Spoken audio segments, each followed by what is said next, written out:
পূর্ণ ভুজঙ্গাসন অভ্যাস করব। হাত দুটো চেস্টের পাশে, এলবো দুটো পিঠের সঙ্গে একদম টাইট করে রাখো, পা দুটোকে বেন্ড করো, বেন্ড, হাঁটু একদম টাচ রাখার চেষ্টা করো।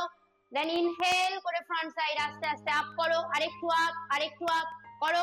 যেখানটাতে তুমি রাখতে পারছো সেই জায়গাটাতেই রাখো। ওকে, হোল্ড হোল্ড। এলবো দুটোকে ধীরে ধীরে বডির সঙ্গে টাচ করবে, এতটা কাছে নয়, এই পজিশন টাচ, শোল্ডার ব্যাক। তুমি চেষ্টা করো হাঁটু যতটা ক্লোজ রাখা যায়।